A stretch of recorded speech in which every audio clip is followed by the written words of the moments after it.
Welcome to the Calculus, a collection of micro lectures, video lessons, and sample exercises. Let's compute the antiderivative of this given rational function using the substitution rule. So we have here the integral of 2 over 7 minus 4x dx. And this is the same function that we had in the previous video where we used the chain rule in finding its antiderivative.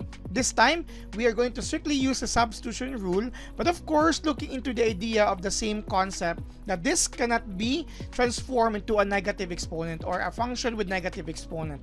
Because again, just like to insert this here, even if you're going to make it as 2 times 7 minus 4 power of negative 1 dx. Yes, it's a composite function, but you cannot use here the power rule, which tells us that if you have x to the power of n dx, this would be x to the power of n plus 1 over n plus 1 plus c. This is actually useful if it's negative 1. Not negative 1, by the way, but our exponent is negative 1. So again, as previously discussed, we cannot use this idea or rule. Instead, we're going to use here other strategy involving the logarithmic rule. And in a previous video, using the chain rule of the same concern, using the logarithmic rule, we're able to establish the result for this being equivalent to negative 1/2 times the natural logarithm of your 7 minus 4x plus c. So this time, let's show that this is also true using substitution rule. Okay. Of course, as mentioned, we're able to use here the logarithmic rule because this is what we did, what we're going to do here. If we're going to let u be equal to your denominator, because again it can be expressed as a negative exponent because the exponent will be negative 1. So we're going to have here 7 minus 4x.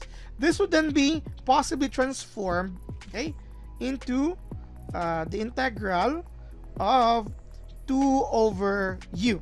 So we are now using substitution rule. Instead of 7 minus 4x, it's easier to look at u. But of course, we have here dx. So we want that to be du as well because x is no longer there.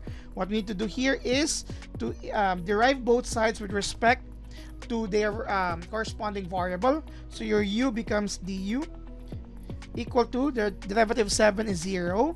And derivative negative 4x, again, it's negative 4x, not just 4x. So negative 4, but with respect to x. So we are actually deriving both sides with respect to their corresponding variable. Now, we would like dx to become du, but it's still negative 4 dx.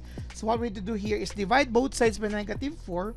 dx becomes negative 1/4 of your du. As you again divide both sides or multiply both sides by negative 1 over 4 or 1 over negative 4 to cancel that out, leaving dx in itself. So that's the technique for that. Anyway, we'll have here negative 1/4 du. So your dx here would become negative 1/4 of du. Now, if we're going to look into that, 2 and negative 1/4 are both constants. You can move that out. That's 2 over negative 4, the integral of 1, what remains in the numerator, u du. Or your 2 over negative 4 can then be simplified to become negative 1/2. Okay, that's 2 over negative 4 is negative 1/2. Now with this, using substitution rule, we can see that this has connection to another rule, not the power rule, the logarithmic rule, which tells us if you have 1 over x dx, this is equal to, that's equal, the natural logarithm of whatever your x is plus c. But this time we have u. Okay, so applying that rule here, so you have negative 1/2 times the natural logarithm of your u, because that's x here, plus your c. This is then the next step. If we're going to distribute negative 1/2, natural logarithm of your u, plus, or you can say here minus 1/2 c as you distribute that, but generally c is any arbitrary constant. You can just simply change it to plus c to represent all. This is the result after your substitution. But don't forget that our u earlier is another function, 7 minus 4x. So when our u is 7 minus 4x, our final answer here, using now the appropriate this substitution, negative 1/2 natural logarithm of your u, which is 7 minus 4x plus your c. This is the answer using the substitution rule. And if we're going to look into that closely, it's just similar to the result using the chain rule in the previous video. Negative 1/2 times natural logarithm of 7 minus 4x plus c. Negative 1/2 times natural logarithm of your 7 minus 4x plus c. So, substitution rule with this one and your chain rule in the previous video leads to the same answer. And it's up to you which you will be using unless you are required to use a specific rule. This is for this video. So what are you waiting for? Subscribe now!